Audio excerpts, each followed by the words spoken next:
अस्सलाम वालेकुम students. Last lecture के अंदर हमने बात की थी फ्रीक्वेंसी डिस्ट्रीब्यूशन की, और उसमें हमने ये कहा था कि अगर हम जो मॉड डेंसिटी है वो निकाल लेते हैं और मॉड डेंसिटी को जो हमारी क्लासिकल एनर्जी है पर मोड उससे मल्टीप्लाई करेंगे तो हमारे पास जो है वो फ्रीक्वेंसी डिस्ट्रीब्यूशन आ जाएगी, या फिर हम उसको एनर्जी डिस्ट्रीब्यूशन कह सकते हैं कि कैविटी के अंदर एनर्जी जो है वो किस तरह डिस्ट्रीब्यूटेड है। तो उस लेक्चर के दौरान हमने एंड पे बात की थी फ्रीक्वेंसी डेंसिटी की, और फिर हमने एक स्पेसिफिक रेंज के अंदर फ्रीक्वेंसी देखने के लिए हमने उसको डेरिवेटिव लिया था उसका, और उस डेरिवेटिव की वजह से हमने उसको नाम दिया था mod density per unit frequency range, क्योंकि हम उसको जो है वो डी एफ से डिवाइड कर रहे हैं। यहाँ पे अगर आप देखें तो हम उसको जो है वो डी एफ जो हमारी फ्रीक्वेंसी रेंज है उसके साथ हम उसको जो है वो डिवाइड कर रहे हैं, यानी उसका विद रिस्पेक्ट टू फ्रीक्वेंसी जो है वो डेरिवेटिव ले रहे हैं। तो इस तरह हमारे पास जो है mode density per unit frequency range जो है वो आ जाती है। तो ये जो हमारे पास फ्रीक्वेंसी जो मोड डेंसिटी आई है किसी खास फ्रीक्वेंसी रेंज के लिए, जब हम उसको एनर्जी पर मोड के साथ मल्टीप्लाई करेंगे तो जितने भी उस यूनिट वॉल्यूम में मोड्स होंगे, जब हम उसको इस टर्म के साथ मल्टीप्लाई करेंगे तो उन तमाम मोड्स की हमारे पास जो है वो एनर्जी आ जाएगी। तो ये जो एक्सप्रेशन है के टी, ये हम क्लासिकल थर्मोडायनामिक्स के अंदर इसको प्रूव करते हैं कि हर मोड के साथ जो एनर्जी एसोसिएटेड होती है वो के टी होती है। तो जब हम ये रिज़ल्ट लगाते हैं तो हमारे पास जो फ्रीक्वेंसी डिस्ट्रीब्यूशन का या एनर्जी डिस्ट्रीब्यूशन का एक रिलेशन बनता है वो ये है। और ये जो रिलेशन है ये क्लासिकल फिज़िक्स में बड़ा इम्पोर्टेंट इसका रोल है, और स्पेशली जब ट्रांजिशन होती है क्लासिकल फिज़िक्स की क्वांटम फिज़िक्स में या मॉडर्न फिज़िक्स में, तो उसमें ये जो एक्सप्रेशन है बड़ा रोल जो है वो प्ले करता है। इसको आपने ब्लैक बॉडी रेडिएशंस के अंदर जो है उसको पढ़ा होगा, और ये रेले जीन्स के फार्मूले के लिहाज से के नाम से बहुत ज़्यादा मशहूर है।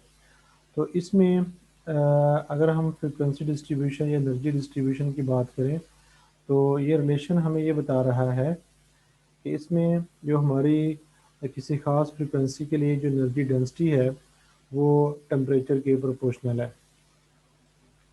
यानी जैसे जैसे जो है वो टेम्परेचर बढ़ेगा ये किसी ख़ास फ्रीक्वेंसी के लिए उसकी जो एनर्जी डेंसिटी है वो इंक्रीज़ होगी। और अगर हम इसको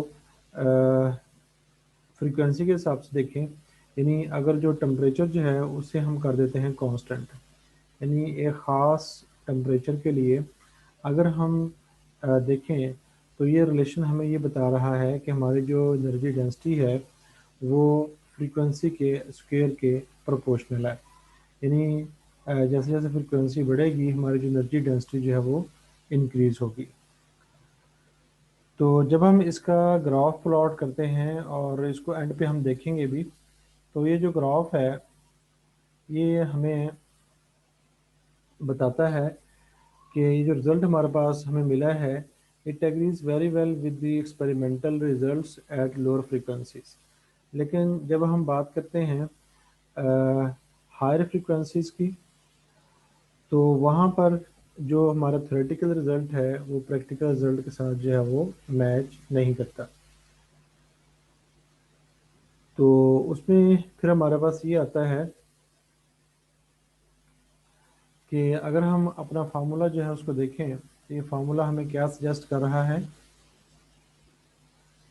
क्योंकि इसमें जो एनर्जी डेंसिटी है वो फ्रीक्वेंसी के प्रोपोर्शनल है, तो हम ये कह सकते हैं कि this formula suggests that the energy density approaches to a infinite value as frequency is increase. यानी जैसे जैसे आप फ्रीक्वेंसी जो है वो इंक्रीज़ करेंगे तो कैविटी के अंदर जो रेडिएशन मौजूद है उसकी जो एनर्जी है वो भी इंक्रीज़ करेगी विदाउट एनी लिमिट, यानी उसकी कोई अपर लिमिट जो है वो नहीं होगी। लेकिन हम इसको देखेंगे एंड पे जाके कि एनर्जी के इंक्रीज होने की अपर लिमिट मौजूद है, और वो चीज़ जो है वो प्लैंक्स रेडिएशन फार्मूले के अंदर आती है। और यही वाली जो चीज़ है, इसका ये वाला जो रिज़ल्ट है कि इन्फिनिट फ्रीक्वेंसी के लिए जो एनर्जी है वो ज़्यादा होती है, मतलब अनलिमिटेड एनर्जी होती है, यही जो रिज़ल्ट था ये एक्सपेरिमेंटल रिज़ल्ट को जो है वो मैच नहीं कर रहा था।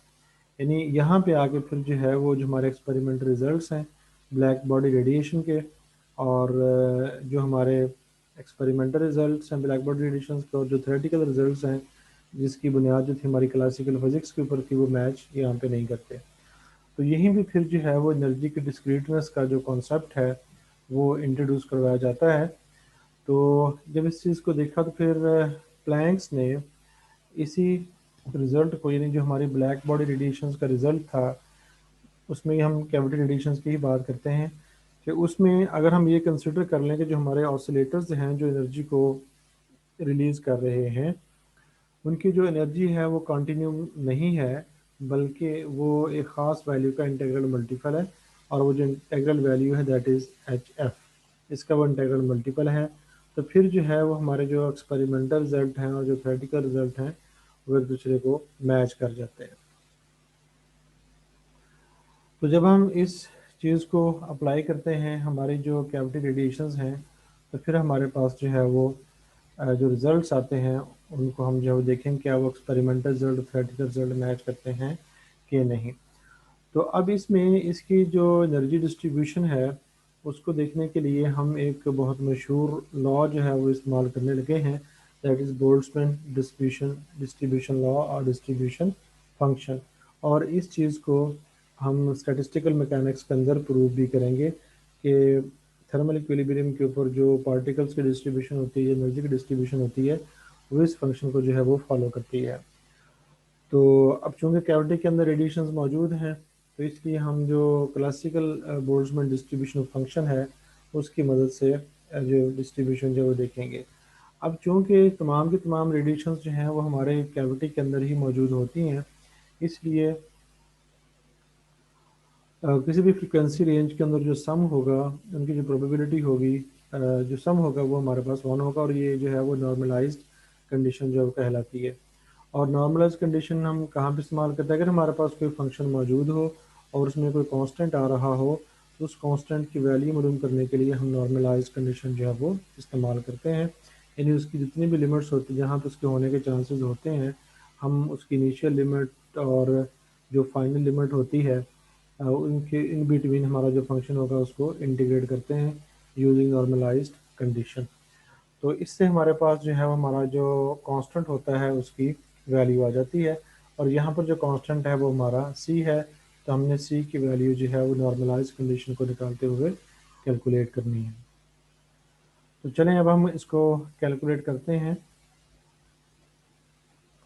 तो हमने क्या किया कि जो हमारा फंक्शन था उसकी वैल्यू पुट कर दी, और उसके बाद जो है उसको हमने इंटीग्रेशन रूल जो है उसके अकॉर्डिंग इसको इंटीग्रेट किया। यानी जो फंक्शन है उसका उसके इंटीग्रेशन होने के लिए उसका डेरिवेटिव का होना ज़रूरी है एक्सपोनेंशियल का, तो वो हमने रिक्वायर्ड जो है वो डेरिवेटिव बनाया। और उसके बाद जब उसकी इंटीग्रेशन पॉसिबल हो गई तो फिर हमने उसकी जो लिमिट्स हैं वो पुट की। तो आफ्टर पुटिंग लिमिट्स हमारे पास जो कांस्टेंट की वैल्यू है वो ये आ जाती है। तो अब जो हमारे पास कंप्लीट फंक्शन होगा वो तब मिलेगा जब हम अपने फंक्शन के अंदर इस सी की वैल्यू जो है वो कैलकुलेट करेंगे। तो ये हमारा फंक्शन था, तो यहाँ पर हमने सी लगाया था। अब जो कि हम नॉर्मलाइज्ड कंडीशन को इस्तेमाल करते हुए सी की वैल्यू निकाल ली है, इसलिए अब हम सी की जगह जो है वो ये वैल्यू लिखेंगे। तो ये हमारे पास इक्वेशन नंबर 1 की सूरत में हमारा फंक्शन जो है वो आ जाता है। अब चूंकि हमने जो एनर्जी है एवरेज एनर्जी पर मोड वो निकालनी है, तो उसके लिए सिंपल जो हमारा फार्मूला है एवरेज का वो हम निकालेंगे। तो ये हमारे पास तमाम मोड्स की एनर्जी है। तो यहाँ पर देखें कि ये हमारे पास जो था वो उसकी पूरे की फ्रिक्वेंसी की डिस्ट्रीब्यूशन आगे कितनी भी है, और ये हमारे पास जो है वो एनर्जी आ गई, हमने मल्टीप्लाई किया तो हमारे पास जो टोटल एनर्जी आ गई। और नीचे जो है सम ऑफ ऑल मोड्स, तो ये हमारे पास मोड्स हैं और इनकी जो हमने तादाद निकाली है अभी वो हमारे पास ये होगी। तो अब जब हम इसको मज़ीद सिंपलीफाई करते हैं तो हमारे पास जो है वो ये रिज़ल्ट आता है। तो सिंपल ये रीअरेंजमेंट है, आप इसको कर सकते हैं। तो उसके बाद इसी कैलकुलेशन को सिंपल करने के लिए इसमें एक जो फैक्टर आ रहा है एच अल्फ़ा के बी ओवर के बी इंटू टी, उसको जो है वो हम अल्फ़ा से जो है वो डेजिग्नेट कर लेते हैं ताकि उसको बार बार ना लिखना पड़े पूरी टर्म को। तो यहाँ पर जो टर्म आएगी वहीं पे हम जो है वो अल्फ़ा जो है वो इस्तेमाल कर लेंगे। तो ये हमने जो है इन टर्म्स ऑफ अल्फ़ा हमारी इक्वेशन जो है वो लिख ली है। तो अब अगर आप देखें तो ये हमारे पास जो इक्वेशन है, इक्वेशन का जो हिस्सा है, इसको हम एक डेरिवेटिव की सूरत में लिख सकते हैं। यानी इसको अगर हम फाइनली इस टर्म को देखें तो जब आप इस टर्म का डेरिवेटिव लेंगे तो आपके पास जो है वो ये रिज़ल्ट आ जाएगा। लिहाजा हम इनको अल्टरनेटिवली जो है वो लिख सकते हैं। तो अब मज़ीद अगर हम इसको देखें तो ऊपर जो है वो डेरिवेटिव है मौजूद, नीचे जो है वो फंक्शन है। तो इसको जो है हम बाय डेफिनेशन जो लॉग फंक्शन है उसकी सूरत में जो है वो लिख सकते हैं। यानी अगर हमारे पास जो है लॉग फंक्शन हो, फ़र्ज़ कर लें कि आपके पास लॉग ऑफ एक्स है, आप इसका जो है वो डेरिवेटिव लेते हैं। तो फार्मूला क्या होता है कि 1/x जो भी फंक्शन है और उसके बाद फंक्शन का डेरिवेटिव। तो ये देखें ये हमारे पास लॉग ऑफ फंक्शन है और यहाँ पे क्या था, ये 1 ओवर फंक्शन आ गया और साथ ये फंक्शन का डेरिवेटिव आ गया। लिहाजा इस पूरी टर्म को लिहाजा इस पूरी टर्म को हम इस सूरत में लिख सकते हैं। तो अब जो अल्फ़ा था उसकी वैल्यू दोबारा हम जो है पुट कर लेते हैं तो हमारे पास जो है वो ये रिज़ल्ट आ जाता है। तो यहाँ पे के बी टी जो है वो के बी टी से कैंसिल हो जाएगा। आप यहाँ पर भी उसकी अल्फ़ा की वैल्यू जो है पुट कर सकते हैं। आगे जो है ये वैल्यू पुट की हुई है। तो ये हमारे पास क्वेश्चन नंबर 3 आ जाएगी। उसके बाद हम मज़ीद एक जो हमारी इन्फिनिट सीरीज़ का फार्मूला है उसको इस्तेमाल करते हुए इसको मज़ीद जो है वो सिंप्लीफाई करेंगे। तो ये हमारे पास जो है एक सीरीज़ है, यानी अगर हमारा जो ई है उसकी कुछ पावर हो तो हम उसको जो है वो इस सूरत में जो है वो लिख सकते हैं। और इसमें मज़ीद सिंप्लीफिकेशन के लिए जो टर्म है इसको जो है वो हम एक्स कह सकते हैं। यानी हमारी जो टर्म है एक्स, हमने किसको कहा ई टू रेज पावर माइनस ए, यानी यहाँ पे एक्स आ जाएगा। यहाँ पे साथ टू है तो इसका मतलब यहाँ पे जो है वो टू होगा, तो इसलिए ये आ जाएगा। तो यहाँ पे एक्स का स्क्वायर आ जाएगा, यहाँ पे इसी तरह एक्स का क्यूब आ जाएगा एंड सो ऑन। तो ये हमारे पास जो है इस एक्सपोनेंशियल फंक्शन की जो है वो एक्सपेंशन है और ये उसकी सिंप्लीफाइड फॉर्म है। तो अब ये वाली जो चीज़ है इसको हम एक और सीरीज़ के फॉर्म में जो है वो लिख सकते हैं। तो यहाँ पे कुछ मैथमेटिकल चीज़ आइडेंटिटीज़ हैं जो आपने याद रखनी है। तो ये वाली जो चीज़ होती है इसकी एक्सपेंशन जो है वो inverse of minus one minus x होती है। तो अब हम क्या करेंगे, इसकी जगह जो है ये वाला एक्सप्रेशन जो है वो यहाँ पे पुट कर देंगे। तो हमारे पास जो फिर एक्सप्रेशन आता है वो आ जाता है ये वाला। तो ये हमारे पास जो है वो एक्सप्रेशन आ गया। तब इसके अंदर जो एक्स था जो हमने अभी पहले जो है वो ज़ूम किया है उसको दोबारा यानी ये वाली चीज़ जो है उसको हम जो है वो यहाँ पे पुट कर देंगे तो हमारे पास जो है वो ये रिज़ल्ट जो है वो बन जाएगा। तो जब हम ये तमाम वैल्यूज़ यानी ये हमारे पास जो प्रीवियस इक्वेशन थी, इक्वेशन नंबर 3, उसके अंदर जब हम इसकी जगह ये वाला फंक्शन जो है पुट करते हैं तो हमारे पास जो है वो ये रिज़ल्ट आता है। जब उसका हम डेरिवेटिव कैरी आउट करते हैं तो हमारे पास जो है फाइनली ये उसकी डेरिवेशन आ जाती है और उसको जब हम सॉल्व करते हैं मज़ीद तो फाइनल जो हमारे पास रिज़ल्ट आता है वो ये रिज़ल्ट आ जाता है। तो इसको मज़ीद हम फिर जब करेंगे तो हमारे पास जो नेक्स्ट टर्म जो है वो आ जाएगी।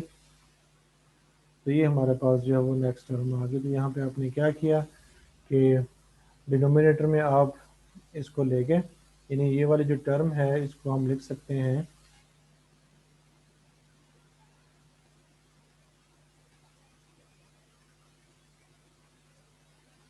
तो इसको आप जो है वो 1 - यानी आप इसको यहाँ से जो है वो अगर ख़त्म करना चाहें या इसको नीचे ले जाना चाहें तो आप इसको इजीली जो है ले जा सकते हैं। यानी आप इसको HF ओवर ये हो जाएगा e⁻⁻α 1 - e⁻⁻α। तो ये हमारे पास आ गया। अब ये जब नीचे आएगा तो ये यहाँ पे पॉजिटिव हो जाएगी। तो अब जब हम इसको अंदर मल्टीप्लाई करेंगे, तो जब हम इसके अंदर मल्टीप्लाई करते हैं तो फिर ये हमारे पास हो जाएगा HF ओवर ये हमारे पास हो जाएगा e⁻α माइनस यहाँ पे आ गया e⁻α e⁻−α। तो आपको पता है कि ये कैंसिल हो जाएंगे और हमारा जो आंसर है वो यहाँ पे 1 आ जाएगा। तो अब जब हम अल्फ़ा की वैल्यू पुट करेंगे तो हमारे पास जो ये रिजल्ट आ जाएगा। तो ये हमारे पास जो है वो एवरेज एनर्जी पर मोड आ गई।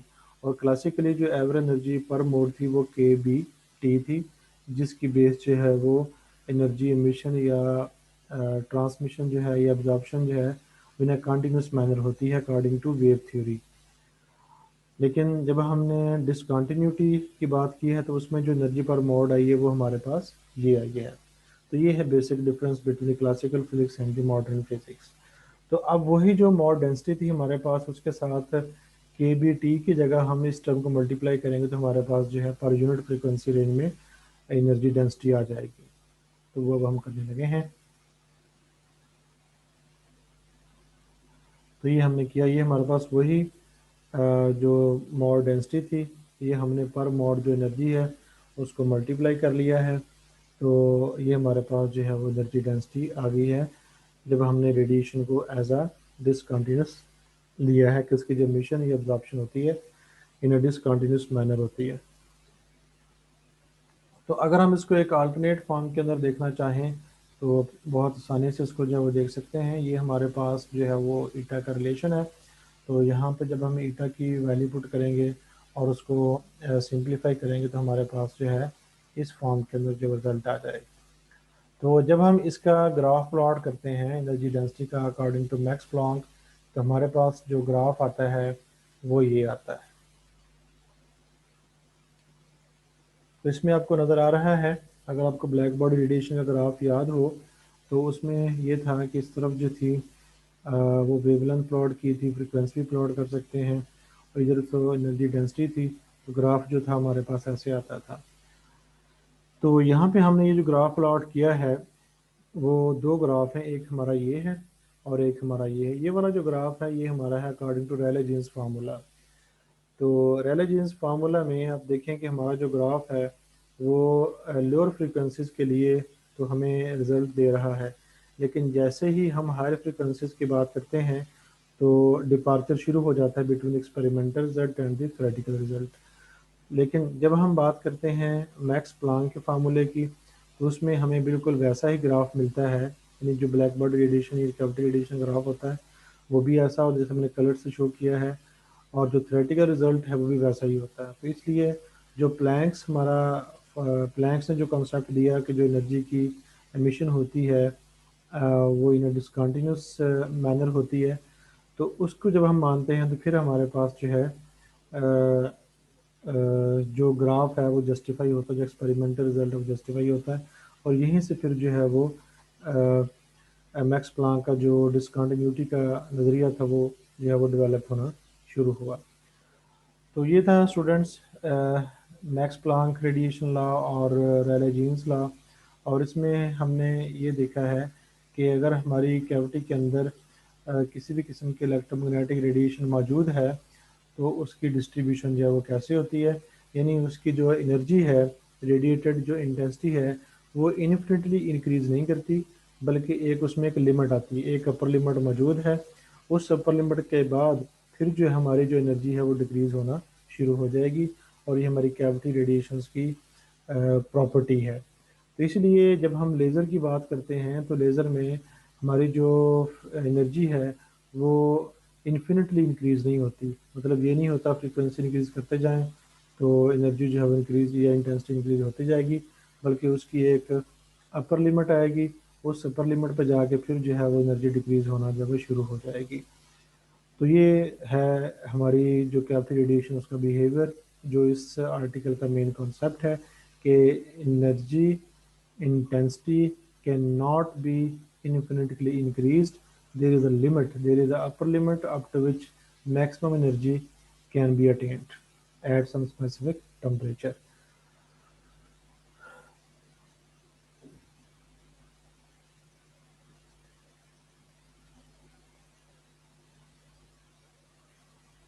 तो बाकी इसकी थ्योरी है, ये आप रीड आउट कर लीजिएगा।